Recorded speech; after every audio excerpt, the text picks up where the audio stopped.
എല്ലാവർക്കും മറ്റൊരു വീഡിയോയിലോട്ട് സ്വാഗതം.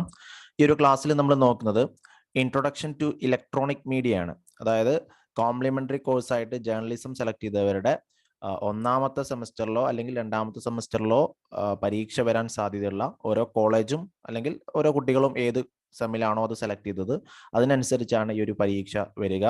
അതുകൊണ്ട് തന്നെ കോംപ്ലിമെന്ററി കോഴ്സ് ജേർണലിസത്തിൽ ഞാൻ മുമ്പ് പറഞ്ഞ പോലെ രണ്ട് തരം കോംപ്ലിമെന്ററി കോഴ്സ് ഉണ്ട്. ഒന്ന് ജേർണലിസ്റ്റിക് പ്രാക്ടീസസും അതോടൊപ്പം തന്നെ introduction to communication and journalism എന്ന് പറയുന്ന ഒരു കോംപ്ലിമെന്ററി, അങ്ങനെ ഒരു കോംപ്ലിമെന്ററി സെക്ഷനും ഉണ്ട്. ഇത് രണ്ടാമത്തെ കോംപ്ലിമെന്ററി സെക്ഷനാണ്, ഇൻട്രൊഡക്ഷൻ ടു ഇലക്ട്രോണിക് മീഡിയ, അതോടൊപ്പം തന്നെ introduction to television and cinema എന്നൊക്കെ പറയുന്ന ഒരു പേപ്പറൊക്കെ ഉൾപ്പെടുത്തിയിട്ടുള്ള ഒരു കോംപ്ലിമെന്ററി പേപ്പറാണ്. അപ്പോൾ നമുക്ക് നോക്കാം. ഓക്കെ, ഇതിൽ രണ്ട് പേപ്പറാണ് ഈ ഒരു കോംപ്ലിമെന്ററി പേപ്പർ സെലക്ട് ചെയ്തവർക്ക് വരുന്നത്. ഇലക്ട്രോണിക് മീഡിയ കോംപ്ലിമെന്ററി ആയിട്ട് സെലക്ട് ചെയ്തവർക്ക് രണ്ട് പേപ്പറാണ് വരുന്നത്. Introduction to electronic media, introduction to TV and cinema എന്ന് പറയുന്ന പേപ്പർ. നമുക്ക് ഈ ഒരു ക്ലാസ്സിൽ നോക്കുന്നത് ഫസ്റ്റ് മൊഡ്യൂൾ ആണ്. അതായത് കമ്മ്യൂണിക്കേഷൻ എന്ന് പറയുന്ന മൊഡ്യൂൾ 1 ആണ് നോക്കുന്നത്. നമ്മൾ മുമ്പും എടുത്തിട്ടുള്ള ഒരു ഭാഗങ്ങളാണ്. എങ്കിലും ഈ ഒരു ഇൻട്രൊഡക്ഷൻ ടു ഇലക്ട്രോണിക് മീഡിയ എന്ന പേപ്പറിൽ സ്പെസിഫിക് ആയിട്ട് നമ്മൾ എന്തൊക്കെയാണ് പഠിക്കേണ്ടത് എന്നുള്ളത് നമുക്ക് നോക്കാം. ഓക്കെ, അപ്പോൾ നമുക്ക് നേരെ ചാപ്റ്ററിലോട്ട് പോകാം എന്ന് തോന്നുന്നു. കമ്മ്യൂണിക്കേഷൻ എന്ന് പറയുന്ന ചാപ്റ്ററാണ്. ഇതിൽ എന്തൊക്കെ പഠിക്കാനുള്ളതെന്ന് ജസ്റ്റ് ഒന്ന് ആദ്യം മനസ്സിലാക്കാം. Definition, elements and types of communication, എന്താണ് mass communication, nature, characteristics, function and dysfunctions of mass communication, mass media എന്താണെന്നുള്ളത്, type of mass media, print, radio, TV, film and new media, news എന്താണെന്നുള്ളത്, types of news, news determinants, news story structure, print versus broadcast news. ഇത്രയും കാര്യങ്ങളാണ് ഈ ഒരു first മൊഡ്യൂളിൽ പഠിക്കാനുള്ളത്. അപ്പോൾ ഏറ്റവും എളുപ്പത്തിൽ വളരെ സിമ്പിളായിട്ട് എങ്ങനെയാണ് അത് മനസ്സിലാക്കുക എന്നുള്ളത് നോക്കാം. ഓക്കെ, നമുക്ക് സ്റ്റാർട്ട് ചെയ്യാമെന്ന് തോന്നുന്നു. അത് നമ്മൾ എന്താണ് കമ്മ്യൂണിക്കേഷൻ എന്നുള്ളത് നോക്കാം. കമ്മ്യൂണിക്കേഷൻ എന്ന് പറയുന്ന അല്ലെങ്കിൽ ഈ ഒരു പദം ഡിറൈവ് ചെയ്തിരിക്കുന്നത് കമ്മ്യൂണിസ് എന്ന് പറയുന്ന ലാറ്റിൻ പദത്തിൽ നിന്നാണ്. ഓക്കെ, കമ്മ്യൂണിസ് എന്ന് പറയുന്ന ലാറ്റിൻ പദത്തിൽ നിന്നാണ് ഈ ഒരു കമ്മ്യൂണിക്കേഷൻ എന്ന് പറയുന്ന ഒരു വേർഡ് ഡിറൈവ് ചെയ്തിരിക്കുന്നത്. ഇതിൻ്റെ ഒരു അർത്ഥം കോമൺ എന്ന് പറയുന്നതാണ്. ഇപ്പോൾ നമ്മൾ കമ്മ്യൂണിറ്റി എന്ന് പറയും, അതോടൊപ്പം തന്നെ കമ്മ്യൂണിക്കേഷൻ എന്ന് പറയും, കമ്മ്യൂണിസം എന്നൊക്കെ പറയും. അവിടെയൊക്കെ എന്തെങ്കിലുമൊക്കെ കോമൺ ആയിട്ട് വരികയാണെങ്കിൽ അതിനെ നമ്മൾ എന്ത് ചെയ്യും, ഈ ഒരു കമ്മ്യൂണീസ് എന്നുള്ള അല്ലെങ്കിൽ കമ്മ്യൂൺ എന്നുള്ള ഒരു വാക്ക് ഉപയോഗിച്ചുകൊണ്ടാണ് പറയാം. ഇപ്പോൾ നമ്മളറിയാം, ഒരു കമ്മ്യൂണിറ്റിയെ നമ്മൾ കമ്മ്യൂണിറ്റിയെ വിളിക്കാൻ കാരണം എന്താണ്, അവർ കോമൺ ആയിട്ട് എന്തെങ്കിലുമൊക്കെ ഷെയർ ചെയ്യുന്നുണ്ടാവും. ഇപ്പോൾ സ്റ്റുഡൻസ് കമ്മ്യൂണിറ്റി അല്ലെ, ട്രാൻസ്ജെൻഡർ കമ്മ്യൂണിറ്റി, അല്ലെങ്കിൽ അത്തരത്തിലുള്ള കമ്മ്യൂണിറ്റികളെ നമ്മൾ കമ്മ്യൂണിറ്റി എന്ന് വിളിക്കാനുള്ള കാരണം അവർ ഇടയിൽ എന്തെങ്കിലുമൊക്കെ കോമൺ ആയിട്ട് ഉണ്ടാവും. അപ്പോൾ ഈ കമ്മ്യൂണിക്കേഷൻ എന്ന് പറയുന്ന പ്രോസസ്സിൽ കോമൺ ആയിട്ട് എന്തെങ്കിലും, അതായത് സെൻഡറിനും അയക്കുന്ന ആളുകൾക്കും റിസീവർ ചെയ്യുന്ന ആളുകൾക്കും എന്ത് ചെയ്യണം, കോമൺ ആയിട്ട് എന്തെങ്കിലുമൊക്കെ കാര്യം ഉണ്ടായിരിക്കും. അതെന്താണ് ഉണ്ടാവുക, അതൊന്നിൽ ലാംഗ്വേജ് ആവും അല്ലെ. ഇപ്പം ഞാൻ മലയാളത്തിൽ പറഞ്ഞുകൊണ്ടാണ് നിങ്ങൾക്ക് എന്ത് ചെയ്യുന്നത്, നിങ്ങൾ മലയാളികളായതുകൊണ്ടാണ്, നിങ്ങളുടെ മലയാളം അറിയുന്ന ആളുകളായതുകൊണ്ടാണ് നിങ്ങൾക്ക് മലയാളം മനസ്സിലാവുന്നത്. ഞാൻ വേറെ തെലുങ്കോ അല്ലെങ്കിൽ കന്നഡയോ ചൈനീസൊക്കെ പറയുകയാണെങ്കിൽ നിങ്ങൾക്ക് ആരെങ്കിലും മനസ്സിലാവുമോ? ഇല്ല. അപ്പൊ നമ്മൾക്കിടയിൽ കോമൺ ആയിട്ട് എന്തുണ്ട്, ഇവിടെ ലാംഗ്വേജ് ഉണ്ട് അല്ലെ. അപ്പൊ അതുകൊണ്ടാണ് എന്ത് ചെയ്യുന്നത്, കമ്മ്യൂണിക്കേഷൻ നടക്കുന്നത്. അപ്പൊ എന്തെങ്കിലുമൊക്കെ കോമൺ ആയിട്ടുണ്ടെങ്കിലേ എന്ത് ചെയ്യുള്ളൂ, കമ്മ്യൂണിക്കേഷൻ നടക്കുകയുള്ളൂ. അപ്പൊ ആ ഒരു അർത്ഥത്തിൽ നിന്നാണ് എന്ത് ചെയ്തത്, കമ്മ്യൂണിക്കേഷൻ എന്നുള്ളൊരു പദം ഡിറൈവ് ചെയ്തിട്ടുള്ളത്. പിന്നെ ഇതിന്റെ കുറച്ച് ഡെഫിനിഷൻ ഞാൻ എപ്പോഴും കുട്ടികളോട് പറയുന്നതാണ്. ഡെഫിനിഷനായിട്ട് അങ്ങനെ പഠിക്കേണ്ട കാര്യമൊന്നുമില്ല. പക്ഷേ നിങ്ങൾ എസ്സേ എഴുതുന്ന സമയത്ത് അല്ലെങ്കിൽ എന്തെങ്കിലും ഒരു ഷോർട്ട് എസ്സേ ഒക്കെ എഴുതുന്ന സമയത്ത് നിങ്ങൾക്ക് എന്ത് ചെയ്യാം, ഈ ഒരു ഡെഫിനിഷൻ ഉപയോഗിക്കാവുന്നതാണ്. അത് നന്നായിട്ട് യൂട്ടിലൈസ് ചെയ്യാവുന്നതാണ്. അതിന് വേണ്ടിയിട്ടാണ് ഈ ഡെഫിനിഷൻ പഠിക്കുന്നത്. ഒരു ഡെഫിനിഷൻ നോക്കാം, 1, 2, 3 ഡെഫിനിഷൻ നമുക്ക് നോക്കിയിട്ട് അടുത്ത സെഷനിലോട്ട് പോകാം. Communication is the exchange of meanings between individuals through A common system of symbols. IA Richards പറഞ്ഞാണ് എന്താണ് എക്സ്ചേഞ്ച് ഓഫ് മീനിങ്സ് ആണ്. അർത്ഥങ്ങൾ എന്ത് ചെയ്യുന്നു, ഓരോ അർത്ഥങ്ങളും അല്ലെങ്കിൽ ഓരോ പിന്നെ എന്താണ് അർത്ഥങ്ങൾ ഒരാളിൽ നിന്ന് അല്ലെങ്കിൽ ഒരാളിൽ നിന്ന് അടുത്ത ആളിലേക്ക് നിന്നും എത്തുന്ന ഒരു system of symbols, common system of symbols. അത് സാധാരണ നമ്മൾ പറയുന്നത് ലാംഗ്വേജ് വഴി എന്ത് ചെയ്യുന്നു, ഒരാൾ ഉദ്ദേശിക്കുന്ന കാര്യം അടുത്ത ആളിലേക്ക് എത്തുന്നതാണ് കമ്മ്യൂണിക്കേഷൻ എന്നാണ് IA റിച്ചാർഡ്സ് പറയുന്നത്. രണ്ടാമത് നോക്കൂ, the transmission of information, ideas, attitude or emotion from one person or group to another or other primarily through symbols. ഒക്കെ തന്നെയാണ്. ഒക്കെ നമ്മൾ എന്ത് ചെയ്യുന്നു, ഒരാളുടെ അഭിപ്രായങ്ങൾ അങ്ങനത്തെ കാര്യം, അവരുടെ ആശയങ്ങൾ അങ്ങനത്തെ കാര്യങ്ങളൊക്കെ ഒരാളിൽ നിന്ന് മറ്റൊരാളിലേക്ക് പോകുന്നതാണ് കമ്മ്യൂണിക്കേഷൻ എന്നുള്ളത് നമ്മൾ മനസ്സിലാക്കി വെക്കാം. പിന്നെ അടുത്തൊക്കെ ഞാൻ ജസ്റ്റ് വായിക്കാം. Communication is A transmission and interchange of fact, ideas, feelings or of course or course of action. Communication is a social interaction through messages. Next one, the interchange of thoughts or information to bring about mutual understanding and confidence or good human relations. One mind affecting another. The mechanism through which human relations exist and develop.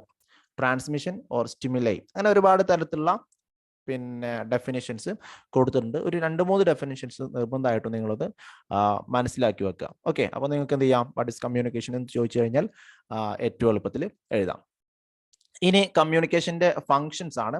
എന്തിനു വേണ്ടിയിട്ടാണ് communication നടക്കുന്നത് എന്ന് നമുക്ക് ആദ്യം മനസ്സിലാക്കാം. ഒന്നാമത് എന്താണ്, information function ആണ്. വിവരങ്ങൾ മറ്റാളെ അറിയിക്കാൻ. ഇപ്പൊ ഞാൻ എൻ്റെ കയ്യിലുള്ള ഒരു വിവരം നിങ്ങളെ അറിയിക്കാൻ വേണ്ടിയിട്ടാണ് എന്ത് ചെയ്യുന്നത്, കമ്മ്യൂണിക്കേഷൻ നടത്തുന്നത്. അതുപോലെ തന്നെ ഓരോ ആളുകൾ എന്ത് ചെയ്യുന്നു, വിവരങ്ങൾ പരസ്പരം കൈമാറ്റം ചെയ്യാൻ വേണ്ടിയിട്ടാണ് കമ്മ്യൂണിക്കേഷൻ നടത്തുന്നത്. അതാണ് ഇവിടെ ഇൻഫോർമേഷൻ ഫംഗ്ഷൻ എന്ന് പറയുന്നത്.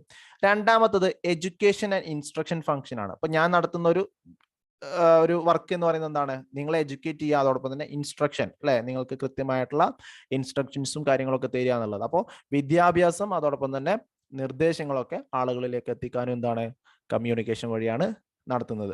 മൂന്നാമത്തത് എന്റർടൈൻമെന്റ് ഫംഗ്ഷൻ ആണ്. എന്റർടൈൻമെന്റ് എന്ന് പറഞ്ഞാൽ നമുക്കറിയാം എന്താ, സിനിമ, അല്ലെ, റേഡിയോ ടെലിവിഷനിലൊക്കെ വരുന്ന, അല്ലെങ്കിൽ കോമഡി ആയിക്കോട്ടെ, ലിറ്ററേച്ചർ ആയിക്കോട്ടെ, നോവൽ ആയിക്കോട്ടെ, അത്തരത്തിലുള്ള കാര്യങ്ങളൊക്കെ എങ്ങനെയാണ്, എന്റർടൈൻമെന്റ് എന്ന കാറ്റഗറിയിലാണ് നമ്മൾ മനസ്സിലാക്കേണ്ടത്. നാലാമത്തത് പെർസുവേഷൻ ആണ്. പെർസുവേഷൻ എന്ന് പറഞ്ഞാൽ വേറെ ആരെങ്കിലും ഒരാളെ എന്ത് ചെയ്യുന്ന, നമ്മളെ സ്വാധീനിക്കാൻ വേണ്ടി, അവർ നമ്മൾ പറയുന്ന കാര്യങ്ങൾ, അല്ലെങ്കിൽ ഞാൻ പറയുന്ന കാര്യം ബാക്കിയുള്ള ആളുകളെ കൊണ്ട് വിശ്വസിപ്പിക്കാനും അതുപോലെ അവരെ കൊണ്ട് ചെയ്യിപ്പിക്കാനും വേണ്ടിയിട്ട് എന്താണ് നമ്മൾ ഉപയോഗിക്കുന്നത്, കമ്മ്യൂണിക്കേഷൻ ആണ് ഉപയോഗിക്കുന്നത്. ഉദാഹരണത്തിന് പരസ്യങ്ങൾ, അല്ലെ, ആഡ് ക്യാമ്പയിൻ ആയിക്കോട്ടെ, ലീഫ്ലെറ്റ്, പൊളിറ്റിക്കൽ പാർട്ടീസ് പുറത്തിറക്കുന്ന പിന്നെ പരസ്യങ്ങളായിക്കോട്ടെ, അവർ പുറത്തിറക്കുന്ന പിന്നെ എന്താണ്, ചെറിയ ഇതുണ്ടാവില്ലേ, കുറിപ്പുകൾ ഉണ്ടാവില്ലേ, ആളുകൾക്ക് വായിക്കാൻ, ആളുകൾക്കിടയിൽ വിതരണം ചെയ്യാനുള്ള ലീഫ്ലെറ്റ്സ്, പാംപ്ലെറ്റ്, അതൊക്കെ എന്താണ്, ആളുകളെ സ്വാധീനിക്കാൻ, അവരുടെ ഐഡിയ അവർ പറയുന്നതാണ് ശരി, അല്ലെങ്കിൽ അവരുടെ ഐഡിയ ആണ് നമ്മൾ പിൻപറ്റേണ്ടത് എന്നുള്ളത് നമ്മളെ കൊണ്ട് വിശ്വസിപ്പിക്കാൻ വേണ്ടിയിട്ട് എന്ത് ചെയ്യുന്നു, അത്തരത്തിലുള്ള കാര്യങ്ങൾ ചെയ്യുന്നു. അപ്പോൾ നമ്മളെ സ്വാധീനിക്കാൻ, നമ്മൾ അത്തരത്തിലുള്ള പ്രവർത്തനങ്ങൾ നമ്മളെ കൊണ്ടും ചെയ്യിപ്പിക്കാൻ വേണ്ടി, പ്രത്യേകിച്ച് പരസ്യങ്ങളാണ് ഒരു പെർസുവേഷൻ എന്ന് പറയുന്ന കാറ്റഗറിയിൽ വരുന്നത്. നെക്സ്റ്റ് വൺ കൾച്ചറൽ പ്രൊമോഷൻ ആണ്. കൾച്ചറൽ പ്രൊമോഷൻ എന്ന് പറഞ്ഞു കഴിഞ്ഞാൽ നമ്മുടെ പിന്നെ സാംസ്കാരികമായിട്ടുള്ള, ഇപ്പോൾ ചില ആളുകളൊക്കെ ഫോക്ക് ഡാൻസ്, അല്ലെങ്കിൽ ഫോക്ക് സോങ്സ്, അല്ലെങ്കിൽ നമ്മുടെ പിന്നെ നാടൻ പിന്നെ കലാരൂപങ്ങൾ, അത്തരത്തിലുള്ള കാര്യങ്ങളൊക്കെ നമ്മൾ അടുത്ത തലമുറയിലേക്ക്, അല്ലെങ്കിൽ അടുത്ത വേറെയുള്ള ആളുകളിലേക്കൊക്കെ എത്തിക്കാൻ വേണ്ടി, നമ്മുടെ ഒരു സാംസ്കാരികമായിട്ടുള്ള ഒരു പൈതൃകവും കാര്യങ്ങളൊക്കെ ബാക്കിയുള്ള ആളുകളിലേക്കും എത്തിക്കാൻ വേണ്ടി നമ്മൾ ഉപയോഗിക്കുന്നത് കമ്മ്യൂണിക്കേഷൻ വഴിയാണ്. Okay, next one integration function ആണ്. ഇന്റഗ്രേഷൻ ഫംഗ്ഷൻ എന്ന് പറഞ്ഞാൽ ഒരുപാട്, അല്ലെങ്കിൽ വ്യത്യസ്തരായിട്ടുള്ള ജനതയെ എന്ത് ചെയ്യുന്നു, ഒന്നിപ്പിക്കാൻ വേണ്ടി, അല്ലെങ്കിൽ ഒരൊറ്റ പിന്നെ എന്താണ്, കമ്മ്യൂണിക്കേഷൻ സ്ട്രാറ്റജി വഴി എന്ത് ചെയ്യുന്നു, ഒന്നിപ്പിക്കാൻ വേണ്ടി. അവരൊക്കെ നമ്മളെല്ലാവരും മനുഷ്യന്മാരാണ്, അല്ലെങ്കിൽ നമ്മളെല്ലാവരും പിന്നെ എന്താണ്, ഓരോ ട്രഡീഷൻ ഫോളോ ചെയ്യുന്ന ആളുകളാണ്, അല്ലെങ്കിൽ വ്യത്യസ്തരായ മനുഷ്യന്മാർ ഈ ലോകത്തുണ്ട് എന്നുള്ള കാര്യങ്ങളൊക്കെ പരസ്പരം അറിയിക്കാനും എന്താണ്, ഈ ഒരു കമ്മ്യൂണിക്കേഷൻ വഴിയാണ് ഉണ്ടാക്കുന്നത്. Okay, it is through communication large number of people across the world come to know about each other's tradition and learn to appreciate their way of life. അല്ലെ, കമ്മ്യൂണിക്കേഷൻ വഴിയാണ് നമ്മൾ എന്ത് ചെയ്തത്, വേറെയുള്ള ആളുകളുടെ ജീവിതവും ബാക്കിയുള്ള ആളുകളെ കുറിച്ചൊക്കെ നമ്മൾ അറിഞ്ഞത്. അതോടൊപ്പം തന്നെ അവരെ ജീവിതത്തെ അംഗീകരിക്കാനും ആശംസിക്കാനും ഒക്കെ നമ്മൾ മുന്നോട്ട് വരുന്നത് ഈ ഒരു കമ്മ്യൂണിക്കേഷൻ ഉള്ളതുകൊണ്ടാണ്, അല്ലെ. അല്ലെങ്കിൽ നമ്മളിവിടെ ജീവിക്കുന്ന ആളുകൾ അമേരിക്കയെ കുറിച്ചോ അല്ലെങ്കിൽ വേറെ രാജ്യത്തെ കുറിച്ചോ ഒന്നും അറിയില്ലെങ്കിൽ ഒന്നും ആലോചിച്ച് നോക്കൂ, നമ്മൾ അവരെ കുറിച്ചൊന്നും അറിയുന്നില്ല. അപ്പൊ നമ്മൾ എന്തില്ല, അവരെ കുറിച്ച് ബോധേഡ് അല്ല. അതുകൊണ്ടാണ് നമ്മൾ ഇന്ന് വേറൊരു രാജ്യത്ത് യുദ്ധം നടക്കുന്ന സമയത്തൊക്കെ വി ആർ ബോധേഡ്, അല്ലെ. അതൊരു ഇന്റഗ്രേഷൻ ഫംഗ്ഷന്റെ ഭാഗമായിട്ടാണ്. നെക്സ്റ്റ് വൺ ഡിസ്കഷൻ ആണ്. എന്ത് ചെയ്യുന്നു, ഡിബേറ്റ്സ് ആയിക്കോട്ടെ, ഡിസ്കഷൻ ആയിക്കോട്ടെ, നമ്മളുടെ വ്യൂ പോയിന്റ്സ് അവതരിപ്പിക്കാനും നമ്മുടെ വ്യൂ പോയിന്റ്സ് ക്ലിയർ ആക്കാനും ബാക്കിയുള്ളവർ പറയുന്നത് കേൾക്കാനും, അങ്ങനെയുള്ള ഒരു ഡിസ്കഷൻ ടൈപ്പും കാര്യങ്ങളൊക്കെ ഈ ഒരു കമ്മ്യൂണിക്കേഷൻ എന്ത് ചെയ്യുന്നുണ്ട്, നമ്മളെ കൊണ്ട് നടത്തുന്നുണ്ട്. അല്ലെങ്കിൽ കമ്മ്യൂണിക്കേഷൻ്റെ ഒരു ഫംഗ്ഷൻ ആയിട്ട് ഡിസ്കഷനും, അല്ലെ, പരസ്പരം ചർച്ച ചെയ്യാനും പിന്നെ ഡിബേറ്റുകൾ നടത്താനും, നമ്മുടെ വാല്യൂ ആയിട്ടുള്ള പോയിന്റ്സ് അവതരിപ്പിക്കാനും അത് കേൾക്കാനുമുള്ള ഒരു ടെൻഡൻസി ഒക്കെ എന്ത് ചെയ്യുന്നുണ്ട്, നമ്മുടെ ഈ ഒരു കമ്മ്യൂണിക്കേഷൻ ക്രിയേറ്റ് ചെയ്യുന്നുണ്ട്. ഇനി നെക്സ്റ്റ് നമ്മൾ പഠിക്കുന്നത് ടൈപ്സ് ഓഫ് കമ്മ്യൂണിക്കേഷൻ. അപ്പോൾ 7 ഫംഗ്ഷൻസ് നിർബന്ധമായിട്ടും പഠിച്ചു വെക്കുക. അതിനൊരു ഉദാഹരണവും പഠിച്ചു വെക്കുക കേട്ടോ. ഇനി next one types of communication ആണ്. ടൈപ്സ് ഓഫ് കമ്മ്യൂണിക്കേഷനിൽ ഞാൻ പെട്ടെന്ന് പറഞ്ഞു പോവാം. ട്രാൻസ്പേഴ്സണൽ ആണ്. ഫസ്റ്റ് നമ്മൾ പഠിക്കുന്നത് ട്രാൻസ്പേഴ്സണൽ ആണ്. ട്രാൻസ്പേഴ്സണൽ എന്ന് പറഞ്ഞാൽ ഈ ഓജോ ബോർഡൊക്കെ ഉപയോഗിച്ചുകൊണ്ട് അല്ലെങ്കിൽ പിന്നെ സ്പിരിറ്റുമായിട്ട് ചില ആളുകൾ അല്ലെ, നമ്മളെ ആത്മാവുമായിട്ട് പിന്നെ ചില ആളുകൾ നടത്തുന്ന കമ്മ്യൂണിക്കേഷൻ അല്ലെ. ഒരുപാട് തരം കമ്മ്യൂണിക്കേഷൻ ഉണ്ട്. ചിലത് നമുക്ക് വിശ്വസിക്കാൻ പറ്റുമോ അല്ലെങ്കിൽ ഇത് വിശ്വസിക്കണം എന്നൊന്നല്ല പറയുന്നത്. പക്ഷെ ഇതൊരു കാറ്റഗറി ആയിട്ട് എന്ത് ചെയ്യുന്നുണ്ട് നമ്മൾ പഠിക്കണം. അത് ഹോളി സ്പിരിറ്റും അല്ലെങ്കിൽ പിന്നെ എവിൾ സ്പിരിറ്റ് ഒക്കെ ആയിട്ട് ആളുകൾ നടത്തുന്ന കമ്മ്യൂണിക്കേഷന് ഒരു കാറ്റഗറി ആയിട്ട് എന്ത് ചെയ്തിട്ടുണ്ട്, ഉൾപ്പെടുത്തിയിട്ടുണ്ട്. അത് ട്രാൻസ്പേഴ്സണൽ കമ്മ്യൂണിക്കേഷൻ എന്ന് പറയുന്ന കാറ്റഗറിയിലാണ് വരുന്നത്. ഈ ഇൻട്രാ പേഴ്സണൽ കമ്മ്യൂണിക്കേഷൻ ആണ്. ഇൻട്രാ പേഴ്സണൽ കമ്മ്യൂണിക്കേഷൻ എന്ന് പറഞ്ഞാൽ ഒരാൾ അവനോട് തന്നെ നടത്തുന്ന കമ്മ്യൂണിക്കേഷൻ. ഇപ്പൊ ഞാൻ എന്ത് ചെയ്യുന്നു, ഞാൻ ഒറ്റയ്ക്ക് ഇരുന്നിട്ട് എന്തെങ്കിലുമൊക്കെ ഇരുന്ന് ആലോചിക്കുകയാണെങ്കിൽ അതെന്താണ്, അത് ഇൻട്രാ പേഴ്സണൽ കമ്മ്യൂണിക്കേഷൻ ആണ്. കാരണം ഞാനൊരു കാര്യം ചെയ്യുന്നതിന് മുമ്പ് എന്ത് ചെയ്യും, ഞാനിതിരുന്ന് ഇങ്ങനെ ആലോചിക്കും അത് ശരിയാണോ അല്ലെങ്കിൽ ഇപ്പൊ അത് ചെയ്താൽ പറ്റുമോ എന്നുള്ളതൊക്കെ എന്ത് ചെയ്യും, ഞാൻ ആരോടാ ചോദിക്കുന്നത്, ഞാൻ എന്നോട് തന്നെയാണ് ചോദിക്കുന്നത് അല്ലെ, എൻ്റെ മനസ്സിനോട് തന്നെയാണ് ഞാൻ ചോദിക്കുന്നത്. എന്നിട്ട് എന്ത് ചെയ്യുന്നു, ഒരു ഉത്തരം കണ്ടെത്തുന്നു. അതാണ് ഇൻട്രാ പേഴ്സണൽ കമ്മ്യൂണിക്കേഷൻ എന്ന് പറയുന്നത്. ഇനി next one extra personal communication ആണ്. എക്സ്ട്രാ പേഴ്സണൽ കമ്മ്യൂണിക്കേഷൻ എന്ന് പറഞ്ഞാൽ നമ്മുടെ വീട്ടിൽ പൂച്ച ഉണ്ടായിരിക്കും, ചെറിയ നായക്കുട്ടികൾ ഉണ്ടായിരിക്കും, അല്ലെങ്കിൽ ബാക്കിയുള്ള കോഴികൾ ഉണ്ടായിരിക്കും. അവരോടൊക്കെ നമ്മൾ എന്ത് ചെയ്യുന്നുണ്ട്, ഇവിടെ വാ അല്ലെങ്കിൽ നാം ഭക്ഷണം കഴിച്ചോ എന്നൊക്കെ നമ്മൾ ഇങ്ങനെ പറയില്ലേ, ബാബാ എന്നൊക്കെ പറഞ്ഞിട്ട് എന്ത് ചെയ്യും, വിളിക്കും. അപ്പൊ നമ്മൾ അവരോട് നടത്തുന്ന കമ്മ്യൂണിക്കേഷൻ എക്സ്ട്രാ പേഴ്സണൽ, വ്യക്തികളല്ലാതെ ജീവികളോട് നടത്തുന്ന കമ്മ്യൂണിക്കേഷനാണ് ഈ ഒരു എക്സ്ട്രാ പേഴ്സണൽ കമ്മ്യൂണിക്കേഷൻ എന്ന് പറയുന്ന കാറ്റഗറിയിൽ വരുന്നത്. ഇനി നെക്സ്റ്റ് വൺ ഇന്റർപേഴ്സണൽ കമ്മ്യൂണിക്കേഷൻ ആണ്. ഇന്റർപേഴ്സണൽ കമ്മ്യൂണിക്കേഷൻ എന്ന് പറഞ്ഞാൽ രണ്ട് വ്യക്തികൾ നടത്തുന്ന കമ്മ്യൂണിക്കേഷൻ ആണ് ഇന്റർപേഴ്സണൽ കമ്മ്യൂണിക്കേഷൻ എന്ന് പറയുന്ന കാറ്റഗറിയിൽ വരുന്നത്. ഇനി ഇതിനെക്കുറിച്ച് ഡീറ്റെയിൽഡ് ആയിട്ട് ഇന്റർപേഴ്സണൽ തന്നെ ഫോക്കസ്ഡ് ഉണ്ട്, അൺഫോക്കസ്ഡ് ഉണ്ട്, പിന്നെ വെർബൽ ഉണ്ട്, അങ്ങനെ ഒരുപാട് ടൈപ്സ് ഓഫ് കമ്മ്യൂണിക്കേഷൻ ഉണ്ട്. കൂടുതൽ അറിയാൻ താല്പര്യമുള്ളവർക്ക് ഞാൻ introduction to journalism and mass communication എന്ന് പറയുന്ന പേപ്പറിന്റെ മൊഡ്യൂൾ 1 ഒന്ന് എടുത്ത് നോക്കിയാൽ മതി. എൻ്റെ പ്ലേലിസ്റ്റിൽ ഉണ്ടായിരിക്കും. പ്ലേലിസ്റ്റിൽ പോയിട്ട് ഒരു മൊഡ്യൂൾ 1 എടുത്ത് നോക്കിക്കഴിഞ്ഞാൽ ഇതിൻ്റെ ഡീറ്റെയിൽഡ് ആയിട്ടുള്ള കാര്യങ്ങളൊക്കെ ഞാൻ അതിൽ പറയുന്നുണ്ട്. ഓക്കെ. ഇനി നെക്സ്റ്റ് വൺ ഗ്രൂപ്പ് കമ്മ്യൂണിക്കേഷൻ ആണ്. എന്ത് ചെയ്യുന്നു, 4 അല്ലെങ്കിൽ 3-4 ആളുകൾ പരസ്പരം ഇരുന്ന് എന്തെങ്കിലും ഒരു ബ്രെയിൻ സ്റ്റോമിങ്ങോ എന്തെങ്കിലും ഒരു പുതിയ ഐഡിയയോ കാര്യങ്ങളൊക്കെ കൊണ്ടുവരാനോ അല്ലെങ്കിൽ എന്തെങ്കിലും ഒരു കാര്യം ചർച്ച ചെയ്യാനോ ഒക്കെ ഒരുമിച്ച് കൂടെ ഇരുന്ന് നടത്തുന്ന ഒരു കമ്മ്യൂണിക്കേഷനാണ് ഗ്രൂപ്പ് കമ്മ്യൂണിക്കേഷൻ എന്ന് പറയുന്നത്. ഇനി നെക്സ്റ്റ് വൺ മാസ് കമ്മ്യൂണിക്കേഷൻ ആണ്. മാസ് കമ്മ്യൂണിക്കേഷൻ എന്ന് പറഞ്ഞാൽ അത് കമ്മ്യൂണിക്കേറ്റ് ചെയ്യുന്നത് എന്താണ്, നമ്പർ ഓഫ് പീപ്പിളിനോടാണ്, ഒരുപാട് ആളുകളോടാണ് എന്ത് ചെയ്യുന്നത്, കമ്മ്യൂണിക്കേഷൻ നടത്തുന്നത്. ഒരു പത്രം അല്ലെ, അതൊരു സിംഗിൾ സോഴ്സ് ആയിരിക്കും, പക്ഷെ എന്താണ്, കമ്മ്യൂണിക്കേഷൻ നടക്കുന്നത് ഒരുപാട് ആളുകളോടായിരിക്കും. ഇപ്പൊ ഒരു പത്രം ഇറങ്ങിക്കഴിഞ്ഞാൽ അത് എത്ര പേരാ വായിക്കുക എന്നുള്ളത് നമുക്ക് എന്ത് ചെയ്യാൻ പറ്റില്ല, ക്ലിയർ ആയിട്ട് ഐഡന്റിഫൈ ചെയ്യാൻ പറ്റില്ല. അതോടൊപ്പം തന്നെ ഒരു ചാനൽ ബ്രോഡ്കാസ്റ്റ് ചെയ്ത് കഴിഞ്ഞാൽ അത് എത്ര പേര് കണ്ടു അല്ലെങ്കിൽ എത്ര പേര് അത് പിന്നെ അതിന്റെ നമ്പർ ഓഫ് ഓഡിയൻസ് ആരാന്നുള്ളതൊന്നും കൃത്യമായിട്ട് നമുക്ക് പിന്നെ മനസ്സിലാക്കാൻ പറ്റില്ല. അത് നമ്പർ ഓഫ് മില്യൺസ് ഓഫ് ആളുകളാണ് എന്ത് ചെയ്യുന്നത്, അത് കാണുകയും വായിക്കുകയും ഒക്കെ ചെയ്യുന്നത്. അപ്പോൾ മാസ് കമ്മ്യൂണിക്കേഷൻ എന്ന് പറഞ്ഞാൽ സിംഗിൾ ആയിട്ടുള്ള സോഴ്സ് ആയിരിക്കും. സോഴ്സ് ഒന്നുണ്ടാവുള്ളൂ, പക്ഷെ റിസീവേഴ്സ് എന്താണ്, ഒരുപാട് റിസീവേഴ്സ് ഉണ്ടായിരിക്കും. ഓക്കെ. ഇനി നെക്സ്റ്റ് നമ്മൾ നോക്കുന്നത് എലമെന്റ്സ് ഓഫ് കമ്മ്യൂണിക്കേഷൻ ആണ്. എന്തൊക്കെയാണ് ഇതിലെ ഒരു കമ്മ്യൂണിക്കേഷൻ പ്രോസസ്സിലെ ഘടകങ്ങൾ എന്നുള്ളതാണ് നോക്കുന്നത്. ഫസ്റ്റ് സോഴ്സ് ആണ്.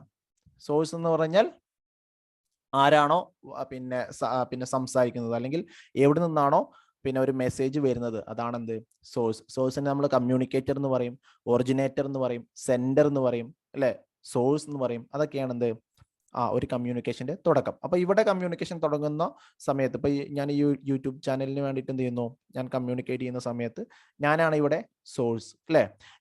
ഞാൻ സോഴ്സ് ആയതുകൊണ്ട് തന്നെ ഞാൻ പറയുന്ന മെസ്സേജുകൾ എന്താണ്, അത് മെസ്സേജ് ആണ്, അത് ഇൻഫോർമേഷൻ ആവാം, അത് ഐഡിയ ആവാം, കണ്ടന്റ് ആവാം അല്ലെ. അപ്പോൾ ഞാൻ പറയുന്ന കാര്യങ്ങൾ എന്താണ്, അതാണിത് എന്ത്, മെസ്സേജ്, ഇൻഫോർമേഷൻ, ഐഡിയാസ്, കണ്ടന്റ്. ചിലപ്പോൾ ഞാൻ എന്തെങ്കിലും ഐഡിയ പറയാനായിരിക്കും കമ്മ്യൂണിക്കേറ്റ് ചെയ്യുന്നുണ്ടാവുക. ഒരാളുകൾ ഇപ്പോൾ നിങ്ങൾ പരസ്പരം സംസാരിക്കുന്ന സമയത്തൊക്കെ ഓരോ സമയത്ത് അതിൻ്റെ കണ്ടന്റ്, മെസ്സേജ് എന്നുള്ളത് ഡിഫറെൻ്റ് ആയിരിക്കും. നെക്സ്റ്റ് വൺ ചാനലാണ്.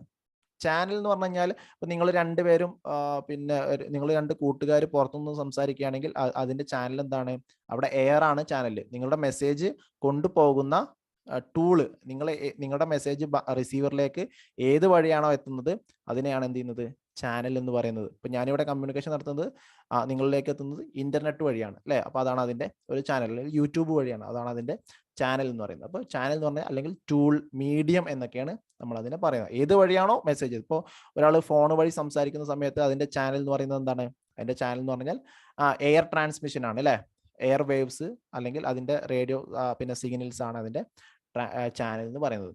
ഇനി next one treatment message creation. പിന്നെ ആ ഒരു പിന്നെ ചാനൽ എങ്ങനെയാണ് മെസ്സേജിനെ അവരിലേക്ക് അല്ലെങ്കിൽ പിന്നെ നമ്മളെ ഉദ്ദേശിക്കുന്ന ആളിലേക്ക് എത്തുന്നത് എന്നുള്ളതാണ് അവിടെ പറയുന്നത്. നെക്സ്റ്റ് വൺ റിസീവർ, അവസാനം നമ്മൾ ഉദ്ദേശിച്ച ആളിലേക്ക് എത്തുന്നു, അവിടെ നിന്ന് എന്ത് ചെയ്യുന്നു, ഒരു ഫീഡ്ബാക്ക് ഉണ്ടാവുന്നു. നമ്മൾ പിന്നെ ഒരാളോട് ഇന്ന കാര്യം പറഞ്ഞു കഴിഞ്ഞാൽ എന്ത് ചെയ്യും, നമുക്കൊരു മറുപടി കിട്ടും. അതാണ് ഇവിടെ ഫീഡ്ബാക്ക് എന്നുള്ളതുകൊണ്ട് ഉദ്ദേശിക്കുന്നത്. അപ്പോൾ ജസ്റ്റ് ഇത് ഇത്ര വിശദീകരിച്ച് പറയേണ്ട ആവശ്യമൊന്നുമില്ല, എനിക്കറിയാം. Source, message, channel, receiver, noise. ചില സമയത്ത് നോയ്സ് ഉണ്ടാവും. ഞാൻ സംസാരിക്കുന്ന സമയത്ത് ചിലപ്പോൾ അല്ലെങ്കിൽ രണ്ടാളുകൾ സംസാരിക്കുന്ന സമയത്ത് ചിലപ്പോൾ എന്ത് ചെയ്യും, ഒരു ഓട്ടോറിക്ഷ പോകും അല്ലെങ്കിൽ ഒരു വണ്ടി പോകും. അപ്പം എന്താണ്, ചിലപ്പോൾ ഒരാൾ പറയുന്നത് മറ്റാൾക്ക് കേൾക്കില്ല, അത് നോയ്സായി. ഇപ്പം ഞാൻ ഫോണിലൂടെയാണ് സംസാരിക്കുന്നതെങ്കിൽ ഇടയ്ക്ക് എന്ത് ചെയ്യും, ഫോൺ കട്ടാവുകയോ അല്ലെങ്കിൽ ഒരു മഴ പെയ്യുന്ന സമയത്ത് എന്തെങ്കിലും ക്ലാരിറ്റി നഷ്ടപ്പെടുകയോ ചെയ്യും. അപ്പോൾ എന്തായി, അതും ഒരു നോയ്സായി. നോയ്സ് എന്ന് പറഞ്ഞാൽ അൺവാണ്ടഡ് ആയിട്ട് നമ്മുടെ കമ്മ്യൂണിക്കേഷനിൽ കയറി വരുന്ന കാര്യങ്ങളെയാണ് നമ്മൾ നോയ്സ് എന്ന് പറയാം. ഓക്കെ. പിന്നെ ഫീഡ്ബാക്കും കണ്ടന്റും കാര്യങ്ങളും. എഫക്റ്റ് എന്ന് പറഞ്ഞാൽ ഇപ്പം ഞാനൊരു കമ്മ്യൂണിക്കേഷൻ നടത്തി അതിൻ്റെ ഇഫക്റ്റ്, അതിൻ്റെ പ്രത്യാഘാതം എന്താണ്, അതെന്തെങ്കിലും മാറ്റങ്ങൾ നിങ്ങളിൽ ഉണ്ടാക്കിയോ അല്ലെങ്കിൽ എന്തെങ്കിലും എക്സ്ട്രാ നോളജ് നിങ്ങൾക്ക് ക്രിയേറ്റ് ചെയ്യപ്പെട്ടോ, അങ്ങനത്തെ എന്തെങ്കിലുമൊക്കെ എഫക്റ്റ് എന്തുണ്ടാവും, ഓരോ കമ്മ്യൂണിക്കേഷൻ പ്രോസസ്സിനും ഉണ്ടായിരിക്കും എന്നുള്ളതാണ് നമ്മൾ മനസ്സിലാക്കേണ്ട കാര്യം. അപ്പോൾ ഈ ഒരു കാര്യങ്ങൾ പഠിച്ചു കഴിഞ്ഞാൽ നിങ്ങൾക്ക് എന്തായി, എലമെന്റ്സ് ഓഫ് കമ്മ്യൂണിക്കേഷൻ കംപ്ലീറ്റ് ആയി. ഇതിൻ്റെ ഒരു ഡീറ്റെയിൽസ് തന്നെയാണ് ഇവിടെ ഇങ്ങനെ എഴുതിയിട്ട് ഉള്ളത്. ഓക്കെ. പിന്നെ കോണ്ടെക്സ്റ്റ് ഉണ്ട് കേട്ടോ. കോണ്ടെക്സ്റ്റ് എന്താ കോണ്ടെക്സ്റ്റ് എന്ന് പറഞ്ഞാൽ ഏത് സന്ദർഭത്തിലാണ് കമ്മ്യൂണിക്കേഷൻ നടത്തുന്നത് എന്നുള്ളത് വളരെ ഇമ്പോർട്ടൻ്റ് ആയിട്ടുള്ള ഒരു കാര്യമാണ്.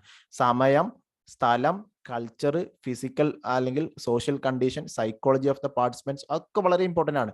ഇപ്പോൾ എന്താണ്, സ്കൂളിൽ വെച്ച് നടത്തുന്ന ഒരു കമ്മ്യൂണിക്കേഷനും അല്ലെങ്കിൽ നമ്മുടെ പുറത്ത് മാർക്കറ്റിൽ വെച്ച് നടത്തുന്ന കമ്മ്യൂണിക്കേഷൻ എന്താണ്, അത് രണ്ടും ഡിഫറെൻ്റ് ആണ്. അപ്പോൾ ഒരു കമ്മ്യൂണിക്കേഷൻ, ഇപ്പോൾ ഒരു ടീച്ചർ നിങ്ങളോട് കോളേജിൽ വെച്ച് സംസാരിക്കുന്നതും അതോടൊപ്പം തന്നെ നിങ്ങളുടെ വീട്ടിലേക്ക് വന്നിട്ട് നിങ്ങളോട് സംസാരിക്കുന്നത് എന്താണ്, അത് കോണ്ടെക്സ്റ്റ് ഡിഫറെൻ്റ് ആണ് അല്ലേ.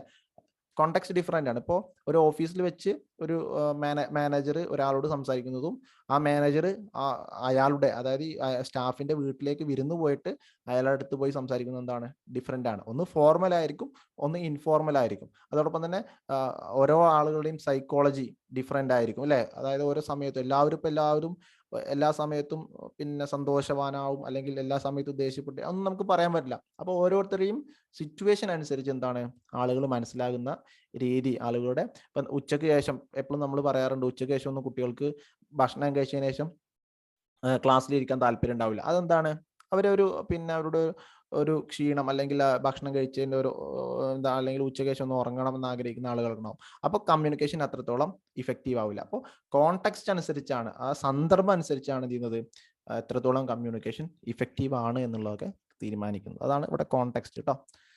പിന്നെ മോഡൽസ് ഓഫ് കമ്മ്യൂണിക്കേഷൻ നിങ്ങളുടെ സിലബസിൽ ഇല്ല, സിലബസിലുള്ളത് മാത്രം പഠിച്ചാൽ മതി. ഓക്കെ. ഡെഫിനിഷൻ പഠിച്ചു, എലമെന്റ്സ്, ടൈപ്സ് ഓഫ് കമ്മ്യൂണിക്കേഷൻ പഠിച്ചു, മാസ് കമ്മ്യൂണിക്കേഷനും ഫങ്ഷൻസും ഡിസ്ഫങ്ഷൻസ് ആണ് ഇനി നമ്മൾ നെക്സ്റ്റ് നോക്കുന്നത്. ഓക്കെ. മോഡൽസ് നിങ്ങൾക്ക് ഇല്ല കേട്ടോ. മോഡൽസ് ഇനി നിങ്ങളുടെ ആർക്കെങ്കിലും മോഡൽസ് പഠിക്കാൻ താല്പര്യം ഉണ്ടെങ്കിൽ പിന്നെ ഇൻട്രൊഡക്ഷൻ ടു ന്യൂ മീഡിയയിൽ നിങ്ങൾക്ക് സെക്കൻഡ് മൊഡ്യൂൾ പഠിച്ചു കഴിഞ്ഞാൽ അത് സിമ്പിളായിട്ട് പഠിക്കാം. Okay. Next one mass communication ആണ്. മാസ് കമ്മ്യൂണിക്കേഷൻ എന്ന് പറഞ്ഞു കഴിഞ്ഞാൽ ഒരൊറ്റ സിംഗിൾ സോഴ്സും ഒരുപാട് റിസീവേഴ്സും ഉള്ളതാണ് എന്ത്, മാസ് കമ്മ്യൂണിക്കേഷൻ എന്ന് പറയുന്നത്. നമുക്കറിയാം പണ്ടൊക്കെ ഒരു കമ്മ്യൂണിക്കേഷൻ ജനങ്ങളിലേക്ക് എത്തിക്കണമെങ്കിൽ ഒരുപാട് പണിയായിരുന്നു അല്ലെ. ഒരുപാട് പണി എന്ന് പറഞ്ഞാൽ ഭയങ്കര പണിയായിരുന്നു. പക്ഷെ ഇന്ന് അങ്ങനെയല്ല. ഇന്നിപ്പോ ഒരു ഇവന്റ്, ലോകത്തിലെ ഏതെങ്കിലും പ്രധാനപ്പെട്ട ഒരു ഇവന്റ് നടക്കുകയാണെങ്കിൽ അത് ജനങ്ങളിലേക്ക് എത്തിക്കാൻ ഒരു പണിയില്ല അല്ലെ. എല്ലാവരുടെ വീട്ടിലും അല്ലെങ്കിൽ എല്ലാവരുടെ കയ്യിലും എന്തുണ്ട്, പിന്നെ മൊബൈൽ ഫോണോ അല്ലെങ്കിൽ ടെലിവിഷനോ ഒക്കെ ആക്സസ് ചെയ്യാൻ പറ്റുന്ന ഒരു സ്ഥിതിയാണ് ഉള്ളത്. അപ്പോൾ മാസ് കമ്മ്യൂണിക്കേഷൻ എന്ന് പറഞ്ഞു കഴിഞ്ഞാൽ ഇന്ന് നമുക്ക് മാസ് കമ്മ്യൂണിക്കേഷൻ ഇല്ലാത്ത ഒരു ലോകത്തെ കുറിച്ചൊന്നും ചിന്തിക്കാൻ പറ്റില്ല. അപ്പോൾ മാസ് കമ്മ്യൂണിക്കേഷന്റെ ഒരു പ്രത്യേകത, ഒരുപാട് നമ്പർ ഓഫ് മില്യൺസ് ഓഫ് ആളുകളിലേക്ക് എന്ത് ചെയ്യുന്നു, കൃത്യമായിട്ട് മെസ്സേജുകൾ എത്തിക്കാൻ പറ്റുന്നു എന്നുള്ളതാണ് മാസ് കമ്മ്യൂണിക്കേഷൻ. മാസ് കമ്മ്യൂണിക്കേഷന്റെ എക്സാമ്പിൾ ഏതൊക്കെ, നമ്മുടെ പ്രിന്റ് മീഡിയ ഉണ്ട് അല്ലെ, പത്രങ്ങൾ, ന്യൂസ് പേപ്പർ, മാഗസീൻസ് തുടങ്ങിയൊക്കെ എന്താണ് ഇതിന് ഉദാഹരണങ്ങളാണ്. പിന്നെ ഇലക്ട്രോണിക് മീഡിയ ഉണ്ട്. പിന്നെ എന്താണ്, സോഷ്യൽ മീഡിയ നമുക്കൊരു മാസ് കമ്മ്യൂണിക്കേഷൻ ടൂളായിട്ടൊന്ന് മനസ്സിലാക്കാം. അപ്പോൾ മാസ് മീഡിയ എന്ന് പറഞ്ഞു കഴിഞ്ഞാൽ ഇത്തരത്തിലുള്ള പിന്നെ ഒരുപാട് ജനങ്ങളിലേക്ക് എത്തുന്ന മീഡിയ ഏതൊക്കെയുണ്ടോ അതൊക്കെ മാസ് മീഡിയ എന്ന് പറയുന്ന കാറ്റഗറിയിലാണ് വരുന്നത്. ഇനി types of mass communication, print മീഡിയയിൽ ഏതൊക്കെ വരുന്നുണ്ട്? ന്യൂസ് പേപ്പർ, മാഗസീന്, ബുക്സ്, പിന്നെ ടെക്സ്റ്റ്. അതായത് പ്രിന്റ് ചെയ്തിട്ട് ഒരുപാട് ജനങ്ങളിലേക്ക് എത്തിക്കുന്ന മീഡിയ ഏതൊക്കെയുണ്ടോ അതൊക്കെ എന്താണ് പിന്നെ മാസ് കമ്മ്യൂണിക്കേഷനിൽ പ്രിന്റ് മീഡിയ എന്ന് പറയുന്ന കാറ്റഗറിയിലാണ് വരുന്നത്. ഇലക്ട്രോണിക് മീഡിയ എന്ന് പറഞ്ഞാൽ റേഡിയോ, പിന്നെ ഫിലിം അല്ലെ, ഒരു സിനിമ ഇറങ്ങിക്കഴിഞ്ഞാൽ എത്രയോ ആളുകൾ അത് കാണും അല്ലെ. Television, audio and video records, അതൊക്കെ എന്താണ് ഇലക്ട്രോണിക് മീഡിയ ആണ്. നെക്സ്റ്റ് വൺ ന്യൂ മീഡിയ ആണ്. ന്യൂ മീഡിയ എന്ന് പറയുമ്പോൾ സോഷ്യൽ മീഡിയ, അതായത് പിന്നെ വേൾഡ് വൈഡ് വെബ്, WWW, അതോടൊപ്പം തന്നെ bulletin boards, email, social media, അതൊക്കെ എന്താണ് ന്യൂ മീഡിയ എന്ന് പറയുന്ന ഒരു കാറ്റഗറിയിലാണ് വരുന്നത്. ഇനി മാസ് കമ്മ്യൂണിക്കേഷൻ്റെ ഒരു ക്യാരക്ടറിസ്റ്റിക്സ് പിന്നെ ഇതിൽ കൊടുത്തിട്ടില്ല, എന്നാലും നിങ്ങൾ ജസ്റ്റ് ഒന്ന് മനസ്സിലാക്കി വെക്കണം. മാസ് കമ്മ്യൂണിക്കേഷൻ്റെ ഇമ്പോർട്ടൻ്റ് ആയിട്ടുള്ള ഒരു ക്യാരക്ടറിസ്റ്റിക്സ് എന്ന് പറഞ്ഞാൽ അതിൽ സിംഗിൾ സോഴ്സ് ആണുള്ളത്.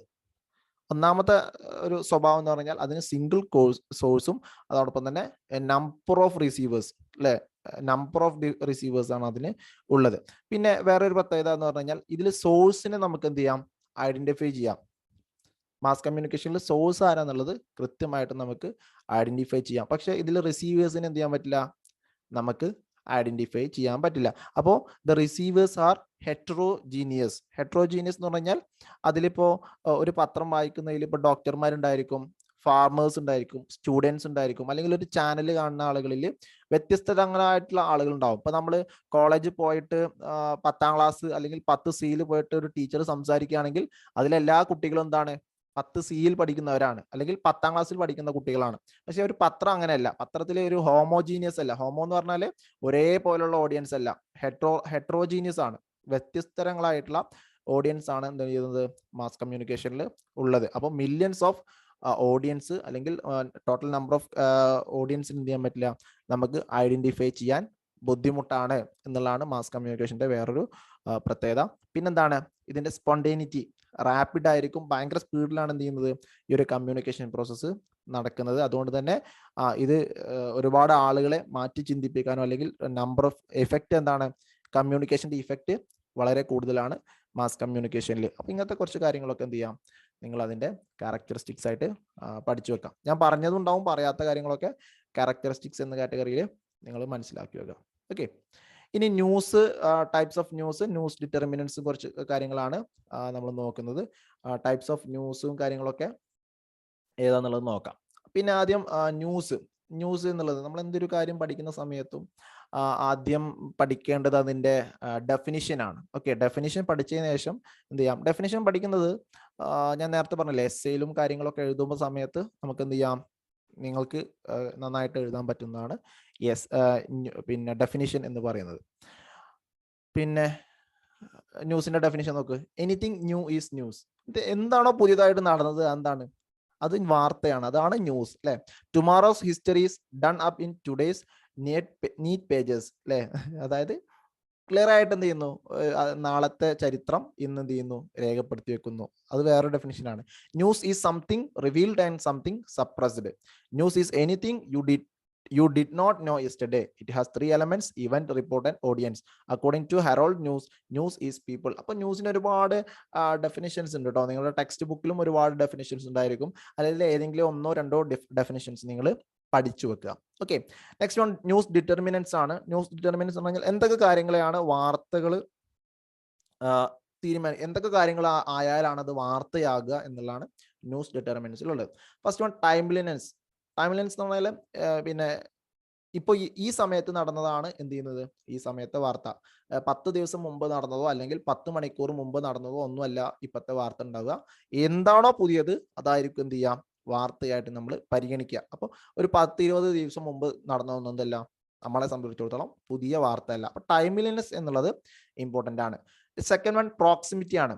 എത്രത്തോളം അടുത്ത് നടക്കുന്നതോ.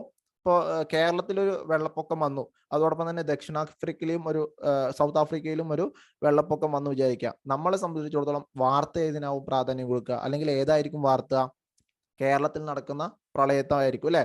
പക്ഷെ ദക്ഷിണാഫ്രിക്കയെ സംബന്ധിച്ചിടത്തോളം എന്തായിരിക്കും, അവിടെ നടക്കുന്ന പ്രളയമായിരിക്കും അവർക്കത് വാർത്തയായിട്ട് ഉണ്ടായിരിക്കുക, അല്ലെങ്കിൽ വാർത്തയായിട്ട് അവർ പ്രധാനം കൊടുക്കുക ഈ ഒരു അവിടെ നടക്കുന്ന കാര്യങ്ങൾക്കായിരിക്കും. അപ്പോൾ പ്രോക്സിമിറ്റി, ഏറ്റവും അടുത്ത് നടക്കുന്നതാണ് വാർത്തകൾ. Next one, eminence and prominence. എത്രത്തോളം ഇമ്പോർട്ടൻ്റ് ആയിട്ടുള്ള അല്ലെങ്കിൽ അറിയപ്പെടുന്ന ആളുകൾ ഉൾപ്പെട്ടുവോ അത്രത്തോളം എന്തായിരിക്കും വാർത്തക്ക് പ്രാധാന്യം കൂടും. അപ്പോൾ പ്രോമിനൻസ് എന്നുള്ളത്, എമിനൻസ് എന്നുള്ളത് ഇമ്പോർട്ടൻ്റ് ആണ്. എത്രത്തോളം പിന്നെ വലിയ വലിയ ആളുകൾ ഓരോ വാർത്തയിലും ഉൾപ്പെട്ടുവോ അത്രത്തോളം എന്താണ് ആ ഒരു വാർത്തക്ക് പ്രാധാന്യം കൂടും. Next one, oddity and novelty. Oddity and novelty എന്ന് പറഞ്ഞാൽ നമ്മൾ സാധാരണയായിട്ട് പറയും ഒരു പട്ടി ഒരു മനുഷ്യനെ കടിച്ചു കഴിഞ്ഞാൽ അത് വാർത്തയല്ല.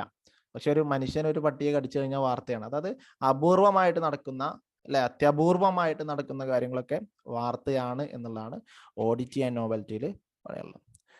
പിന്നെ ചേഞ്ച് എന്ന് പറഞ്ഞാൽ എന്തെങ്കിലും ഒരു ബിഗ്ഗർ ദ ചേഞ്ച്, എന്തെങ്കിലും ഒരു വലിയ മാറ്റങ്ങൾ വരാൻ പോവുകയാണെങ്കിൽ, അല്ലെങ്കിൽ വലിയ മാറ്റങ്ങൾ എന്തിനേലൊക്കെ സംഭവിച്ചിട്ടുണ്ടെങ്കിൽ അതൊക്കെ എന്താണ്, അതൊക്കെ വാർത്തയാണ്. കോൺഫ്ലിക്റ്റ്, ഏതെങ്കിലും ഗ്രൂപ്പ്, ഇപ്പോൾ സ്റ്റുഡൻസോ അല്ലെങ്കിൽ ഏതെങ്കിലും ഒരു ഗ്രൂപ്പ് പൊളിറ്റിക്കൽ പാർട്ടീസോ പരസ്പരം സംഘർഷത്തിലാണെങ്കിൽ, അടിയാണെങ്കിൽ, അല്ലെ, ഗവൺമെന്റ് ആയിക്കോട്ടെ, സ്പോർട്സ് ടീം ആയിക്കോട്ടെ, എന്തെങ്കിലുമൊക്കെ ഒരു ആളുകൾ പരസ്പരം കോൺഫ്ലിക്റ്റ്, ഒരു തല്ല് കൂടുകയാണെങ്കിൽ നമ്മൾ സ്ഥിരമായിട്ട് കാണുന്ന അതാണ്, അല്ലെ, പൊളിറ്റീഷ്യൻസ് തമ്മിൽ എന്ത് ചെയ്യുന്നു, വാക്ക് തർക്കങ്ങളും കാര്യങ്ങളൊക്കെ ഉണ്ടാക്കുന്നു. ഒരു കോൺഫ്ലിക്റ്റ്, ഒരു സംഘർഷം എപ്പോഴും വാർത്താ പ്രാധാന്യമുള്ളതാണ്.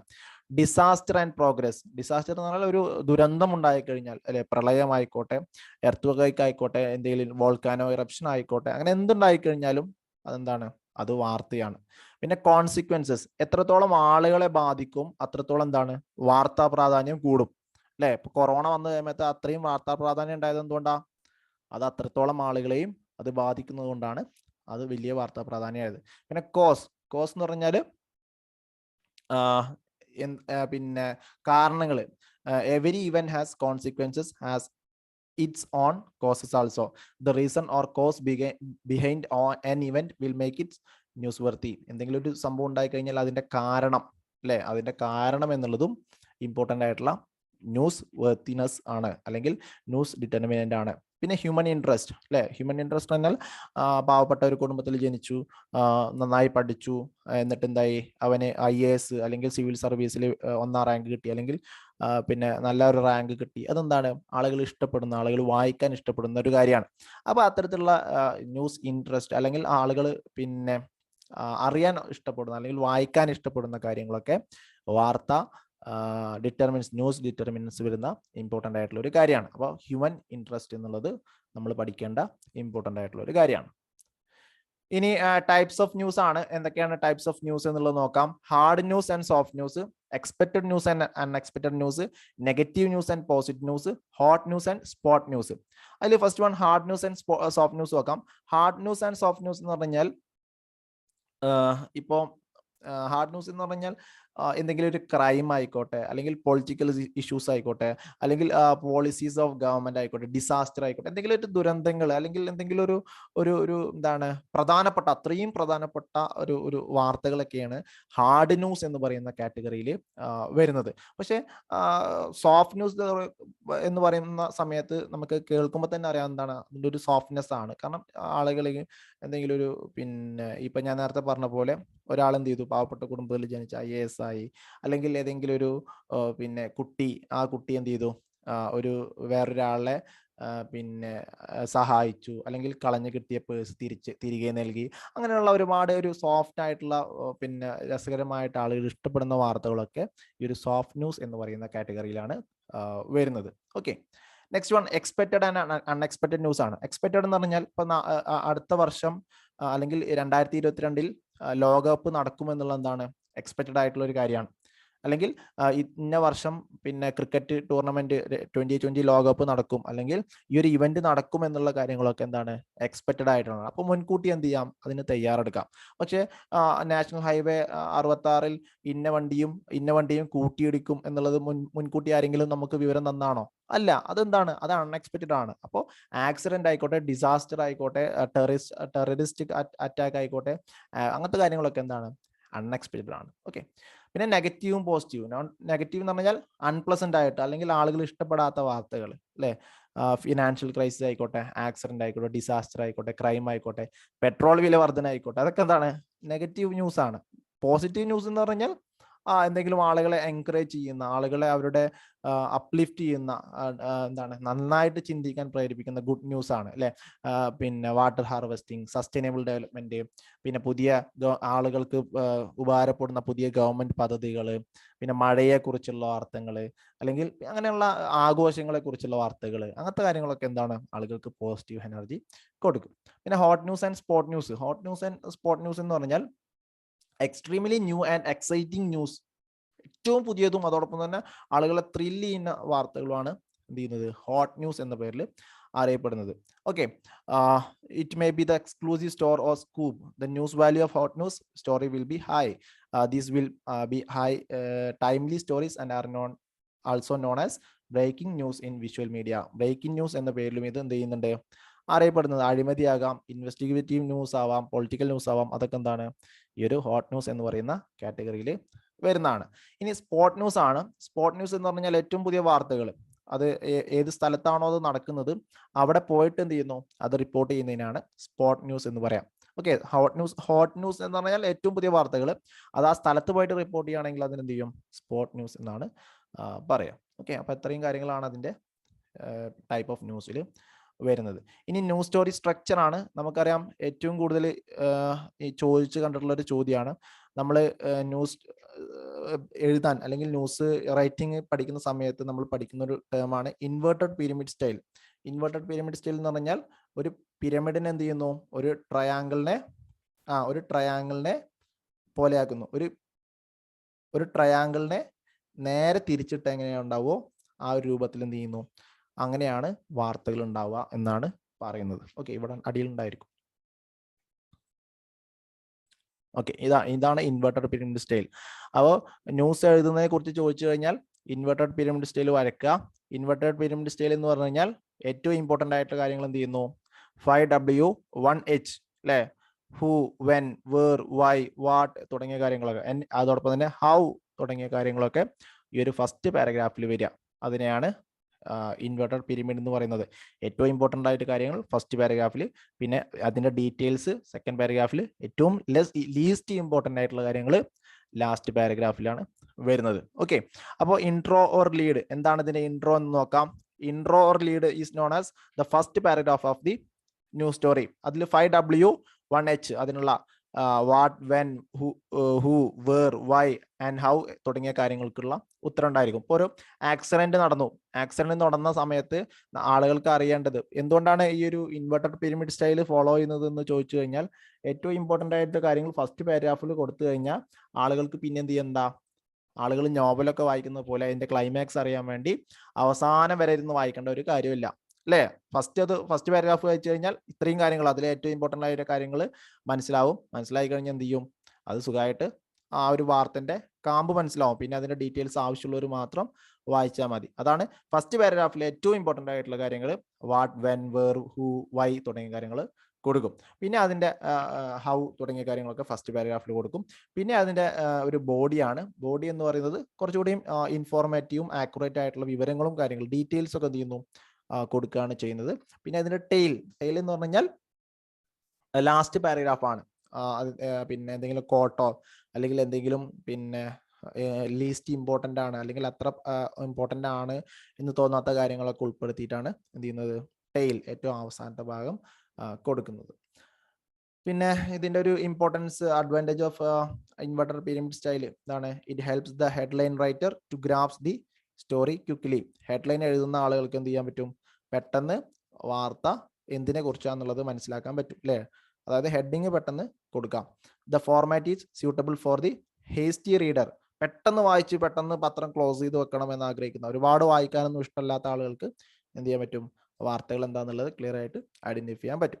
The sub editor can cut the paragraph easily if there is lack of space. ഇപ്പോൾ പത്രത്തിൽ സ്പേസ് കുറവാണെങ്കിൽ എന്ത് ചെയ്യാം, അവസാനത്തെ പാരഗ്രാഫുകളൊക്കെ കട്ട് ചെയ്ത് ഒഴിവാക്കിയാലും കുഴപ്പമില്ല, കാരണം അത് അത്ര ഇമ്പോർട്ടൻ്റ് ആയിട്ടുള്ള കാര്യങ്ങളായിരിക്കില്ല.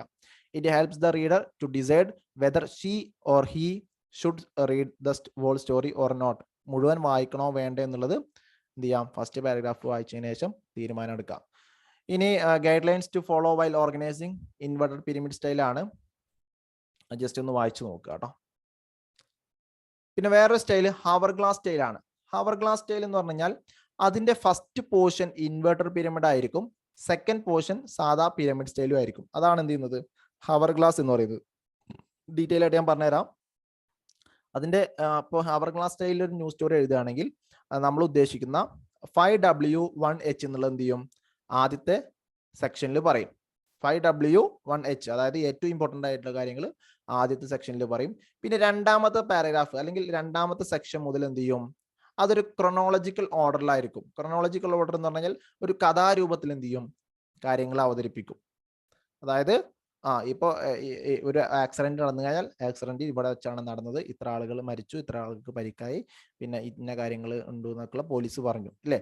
എന്നിട്ട് എന്ത് ചെയ്തു ഇവിടെ മുതൽ എന്ത് ചെയ്തു പിന്നെ കൃത്യം 9 മണിക്ക് ഇന്ന ഭാഗത്തു നിന്ന് വരുന്ന ബസ്സായിരുന്നു അത്, ഇന്ന ഭാഗത്തു നിന്ന് ഇത്ര സ്പീഡിൽ വരുന്ന ബസ്സുമായിട്ട് കൂട്ടിയിരിക്കുകയായിരുന്നു. പിന്നെ അങ്ങനെ ഒരു ക്രൊണോളജിക്കൽ ഓർഡറിൽ പിന്നെ അങ്ങനെയാണ് പെട്ടെന്ന് പുറത്തെടുത്തത്, അല്ലെങ്കിൽ അങ്ങനത്തെ ആക്സിഡന്റുമായിട്ട് എന്തൊക്കെ നടന്നോ അതൊരു കഥാരൂപത്തിൽ ഒരു ക്രൊണോളജിക്കൽ ഓർഡറിൽ എഴുതുകയാണ് സെക്കൻഡ് പാരഗ്രാഫിൽ ചെയ്യുന്നത്. അപ്പോൾ ഇതിന്റെ ഒരു പ്രത്യേകത എന്ന് പറഞ്ഞാൽ ദ ഹിന്ദു ന്യൂസ് പേപ്പർ ഒക്കെ ഈ ഒരു സ്റ്റൈലാണ് ഫോളോ ചെയ്യുന്നത്. ചില ആളുകൾക്ക് ഇൻഡെപ്ത് ആയിട്ടുള്ള അതിന്റെ ഡീറ്റെയിൽസ് ഒരു കഥാരൂപത്തിൽ അല്ലെങ്കിൽ ഒരു ക്രൊണോളജിക്കൽ ഓർഡറിലൊക്കെ വായിക്കാൻ ഇഷ്ടമുള്ള ആളുകളൊക്കെ ഉണ്ടായിരിക്കും. അപ്പോൾ അത്തരത്തിലുള്ള ആളുകൾക്കാണ് ഈ ഒരു ഹവർ ഗ്ലാസ് സ്റ്റൈലൊക്കെ ഉള്ളത്. അതിന്റെ ഒരു ഇമ്പോർട്ടൻസ് എന്തൊക്കെയാന്നുള്ളത് അല്ലെങ്കിൽ അഡ്വാൻറ്റേജസ് എന്തൊക്കെയാന്നുള്ളത് നോക്കാം. The important news is presented high in the story അല്ലെ, ഏറ്റവും മുകളിൽ ഇമ്പോർട്ടൻറ്റ് ഭാഗം അവതരിപ്പിക്കുന്നു. The writer can take advantages of the narrative, കഥാരൂപത്തിൽ എന്ത് ചെയ്യാം അവതരിപ്പിക്കാവുന്നതാണ്. The most important information is repeated in the narrative so that readers have a chance to absorb it അല്ലെ. ആദ്യം പറഞ്ഞ കാര്യങ്ങൾ വീണ്ടും എന്ത് ചെയ്യുന്നു സെക്കൻഡ് പാരഗ്രാഫിലും അവതരിപ്പിക്കുന്നുണ്ട്. Unlike the top heavy inverted pyramid style, the hourglass style has a balanced structure. Balanced structure എന്ന് പറയാൻ കാരണം എന്താണ്, അതിലെ എല്ലാ കാര്യങ്ങളും അതായത് ഡീറ്റെയിൽഡ് അല്ലാത്ത അല്ലെങ്കിൽ ഇമ്പോർട്ടൻ്റ് അല്ലാത്ത കാര്യങ്ങളും എന്ത് ചെയ്യുന്നുണ്ട് ഉൾപ്പെടുത്തുന്നുണ്ട്. മറ്റേതിൽ അങ്ങനെയല്ല, ഏറ്റവും ഇമ്പോർട്ടൻ്റ് ആയിട്ടുള്ള കാര്യങ്ങൾ മാത്രമാണ് ഉൾപ്പെടുത്തിയിട്ടുള്ളത്. It keeps readers in the story and leads up to a real conclusion. It disencourages editors from slashing from the bottom അല്ലേ. അത് ഇങ്ങനെ ഫുള്ളും വെട്ടി മാറ്റുന്ന ഒരു ശൈലിയൊക്കെ എഡിറ്റർമാർക്ക് ഇല്ലാതാക്കുന്നതിൽ ഹവർ ഗ്ലാസ് സ്റ്റൈൽ വലിയ പങ്ക് വഹിക്കുന്നുണ്ടെന്നാണ് പറയുന്നത്. ഓക്കെ, പിന്നെ ന്യൂസ് റൈറ്റിംഗ് ഒന്നും നിങ്ങൾക്ക് പഠിക്കാനില്ല കേട്ടോ. ന്യൂസ് റൈറ്റിംഗ് ഒന്നും ഈ ഒരു മൊഡ്യൂളിൽ പഠിക്കാനില്ല. അപ്പോൾ അതൊന്നും നമ്മൾ എന്ത് ചെയ്യുന്നില്ല, നോക്കുന്നില്ല. ന്യൂസ് റൈറ്റിംഗ് ഒന്നും നിങ്ങൾക്ക് ഈ ഒരു ഇതിലില്ല. പിന്നെ വേറൊരു കാര്യം നിങ്ങൾ മനസ്സിലാക്കേണ്ടത് പ്രിന്റ് വേഴ്സസ് ബ്രോഡ്കാസ്റ്റ് ന്യൂസ് ആണ്. പ്രിന്റ് വേഴ്സസ് ബ്രോഡ്കാസ്റ്റ് ന്യൂസ് അത് തമ്മിലുള്ള ഡിഫറൻസ് എന്തൊക്കെയാന്നുള്ളത് ഞാൻ നിങ്ങൾക്ക് പറഞ്ഞുതരാം. ഒന്നാമത്തെ ഡിഫറൻസ് എന്ന് പറഞ്ഞാൽ സ്പോണ്ടേനിറ്റി ആണ്. സ്പോണ്ടേനിറ്റി എന്ന് പറഞ്ഞാൽ പ്രിന്റിലെ വാർത്തകൾ ഒരു അച്ചടിച്ച് വരുന്ന വാർത്തകൾക്ക് എന്ത് വേണം, ഒരുപാട് സമയം വേണം അല്ലെ. ലൈവായിട്ടുള്ള വാർത്തകളൊന്നും നമുക്ക് കിട്ടില്ല അല്ലെ. അപ്പോൾ പ്രിന്റ് ആണെങ്കിൽ എന്ത് ചെയ്യണം, ഇറ്റ് ടേക്സ് ടൈം. ബ്രോഡ്കാസ്റ്റ് അങ്ങനെയല്ല. ബ്രോഡ്കാസ്റ്റിൽ എന്ത് ചെയ്യും, ലൈവായിട്ടുള്ള വാർത്തകൾ അപ്പോൾ തന്നെ നമുക്ക് ലഭ്യമാകും എന്നുള്ളതാണ് ഒന്നാമത്തെ ഡിഫറൻസ്. രണ്ടാമത്തെ ഡിഫറൻസ് എന്ന് പറഞ്ഞാൽ പ്രിന്റിലാണെങ്കിൽ നമുക്ക് എന്ത് ചെയ്യും, ഒരുപാട് ഡീറ്റെയിൽസ് ഉണ്ടാക്കും. അതായത് ഇൻഡെപ്ത് ആയിട്ടുള്ള ഒരു ആക്സിഡന്റോ അല്ലെങ്കിൽ എന്തെങ്കിലും ഒരു സംഭവം നടന്നു കഴിഞ്ഞാൽ അതിന്റെ ഒരുപാട് ഡീറ്റെയിൽസ് എന്ത് ചെയ്യാം, നമുക്ക് ബാക്ക്ഗ്രൗണ്ടും കാര്യങ്ങളൊക്കെ വായിക്കാനുള്ള ഒരു ചാൻസ് ഈ ഒരു പ്രിന്റ് മീഡിയ ആണെങ്കിൽ കിട്ടും. പക്ഷെ ബ്രോഡ്കാസ്റ്റിൽ അങ്ങനെയല്ല. അതിൽ ടൈം എന്നുള്ളത് വളരെയധികം ഇമ്പോർട്ടൻ്റ് ആയിട്ടുള്ള ഒരു കാര്യമാണ്. അതുകൊണ്ട് ഒരുപാട് ഡീറ്റെയിൽസോ കാര്യങ്ങളൊന്നും നമുക്ക് ലഭിക്കുകയില്ല. മൂന്നാമത്തത് എന്താണ്, നമ്മൾ വേറൊരു കാര്യം മനസ്സിലാക്കേണ്ടത്, പ്രിന്റ് ആണെങ്കിൽ അതിലെന്താണ്, അത് പിന്നെ പല ആളുകൾക്കും ഇപ്പോൾ വായിക്കാൻ അറിയാത്ത ആളുകളുണ്ടാവും. ലിറ്ററസി ഒരു പ്രോബ്ലം ആണ്. അതായത് ലിറ്ററസി എന്നുള്ളത് ഇമ്പോർട്ടൻ്റ് ആയിട്ടുള്ള ഒരു എലിമെന്റ് ആണ് പ്രിന്റിനെ സംബന്ധിച്ചിടത്തോളം. പക്ഷെ ബ്രോഡ്കാസ്റ്റ് ന്യൂസിനെ കുറിച്ച് ഇപ്പോൾ റേഡിയോ കേൾക്കുന്ന ഒരാൾ, അയാൾക്ക് വായിക്കാൻ അറിയണമെന്നില്ല, അല്ലെങ്കിൽ ടി വി കാണുന്ന ആൾ, അയാൾക്ക് വായിക്കാൻ അറിയണമെന്നില്ല. അയാൾക്ക് എന്ത് ചെയ്യാം, വിഷ്വൽസും കാര്യങ്ങളൊക്കെ കണ്ട് വാർത്തകൾ മനസ്സിലാക്കാം. അപ്പോൾ ലിറ്ററസി ബാരിയർ എന്തിനില്ല, ബ്രോഡ്കാസ്റ്റ് ന്യൂസിനില്ല. പക്ഷെ ലിറ്ററസി പ്രിന്റ് മീഡിയയിൽ അനിവാര്യമാണ് എന്നുള്ളതാണ്. അപ്പോൾ ഞാൻ 3 കാര്യങ്ങളാണ് പറഞ്ഞത്. അപ്പോൾ ആ 3 കാര്യങ്ങൾ എന്ത് ചെയ്യാം, ജസ്റ്റ് ഒന്ന് നോട്ട് ചെയ്ത് വെക്കാം. പിന്നെ വേറെയും ഒരുപാട് പിന്നെ വ്യത്യാസങ്ങൾ പ്രിന്റും ബ്രോഡ്കാസ്റ്റ് ന്യൂസും തമ്മിലുണ്ട്. ബ്രോഡ്കാസ്റ്റ് ന്യൂസ് ആണ് ഇന്ന് ഏറ്റവും പിന്നെ എന്താണ് പോപ്പുലർ ആയിട്ടുള്ള, അല്ലെങ്കിൽ ഇന്ന് ഓരോരോ പ്ലാറ്റ്ഫോം വഴി ഇപ്പോൾ സോഷ്യൽ മീഡിയ വഴിയൊക്കെ ആണെങ്കിലും ഏറ്റവും പോപ്പുലർ ആയിട്ട് നടക്കുന്നത് പിന്നെ ബ്രോഡ്കാസ്റ്റ് ന്യൂസ് ആണ്. പ്രിന്റ് മീഡിയ ഒരുപാട് ആളുകൾ പ്രവചിച്ചിരുന്നു, പ്രിന്റ് മീഡിയന്റെ അവസാനമായി അങ്ങനെയായി എന്നൊക്കെ പ്രവചിച്ചിരുന്നു. പക്ഷേ എന്ത് ചെയ്യാം, ഇന്നും പ്രിന്റ് മീഡിയ നല്ല ശക്തിയിൽ തന്നെ നിലനിൽക്കുന്ന ഒരു കാഴ്ചയാണ്. ഒരുപാട് വായനക്കാരും കാര്യങ്ങളൊക്കെ ആയിട്ട് നിലനിൽക്കുന്ന ഒരു കാഴ്ചയാണ് നമ്മൾ കാണുന്നത്. പിന്നെ പ്രിന്റ് മീഡിയയെ കുറിച്ച് പറയുന്ന സമയത്ത് അതിൻ്റെ ഒരു ഫങ്ഷൻസും കാര്യങ്ങളൊക്കെ ഒന്ന് ആലോചിച്ച് നോക്കുക. എന്നിട്ട് എന്ത് ചെയ്യാം, അത് കമ്പയർ ചെയ്തിട്ട് ആ ഫങ്ഷൻസ് എന്ത് ചെയ്യാം, ബ്രോഡ്കാസ്റ്റ് ന്യൂസുമായിട്ട് കമ്പയർ ചെയ്ത് നോക്കാം. പിന്നെ പ്രിന്റ് മീഡിയയിൽ വിഷ്വൽസ് ഇല്ല, വീഡിയോ, ഓഡിയോ അങ്ങനത്തെ കാര്യങ്ങളൊന്നും അവൈലബിൾ അല്ല. പക്ഷേ ബ്രോഡ്കാസ്റ്റിൽ എന്ത് ചെയ്യാം, ഒരു ഇവന്റ് നടന്നു കഴിഞ്ഞാൽ അതിൻ്റെ കോംപ്രഹെൻസീവ്, അതിൻ്റെ കംപ്ലീറ്റ് ആയിട്ടുള്ള വിഷ്വൽസും കാര്യങ്ങളൊക്കെ നമുക്ക് ലഭിക്കുന്നു എന്നുള്ളതാണ്. പ്രിന്റ് മീഡിയയുടെ പരിധി എന്ന് പറയുന്നത് അതിന് ഒരു മൾട്ടിമീഡിയാലിറ്റി ഇല്ല എന്നുള്ളതാണ്. ഓക്കെ, അപ്പോൾ ഇത്രയും കാര്യങ്ങളാണ് ഫസ്റ്റ് മൊഡ്യൂളിലുള്ളത്. പിന്നെ സെക്കൻഡ് മൊഡ്യൂളും കാര്യങ്ങളൊക്കെ ഞാൻ ഇനി നെക്സ്റ്റ് അപ്കമിങ് ക്ലാസ്സുകളിലൊക്കെ ഡീറ്റെയിൽ ആയിട്ട് പറയും. ഇതുമായി ബന്ധപ്പെട്ട എന്തെങ്കിലും സംശയങ്ങളോ കാര്യങ്ങളോ ഉണ്ടെങ്കിൽ നിങ്ങൾക്ക് ചോദിക്കാവുന്നതാണ്. ഈ ഒരു ക്ലാസ് ഞാൻ വൈൻഡ് അപ്പ് ചെയ്യാണ്. എല്ലാവർക്കും താങ്ക് യു. ആദ്യമായിട്ടാണ് ഈ ഒരു ചാനൽ കാണുന്നതെങ്കിൽ നിങ്ങൾ സബ്സ്ക്രൈബ് ചെയ്യുന്നത് പരിഗണിക്കാവുന്നതാണ്. നിങ്ങളുടെ ഡൗട്ടും കാര്യങ്ങളൊക്കെ അറിയിക്കുക. എന്തായാലും ഈ ഒരു ക്ലാസ് വൈൻഡ് അപ്പ് ചെയ്യാണ്. Okay, thank you.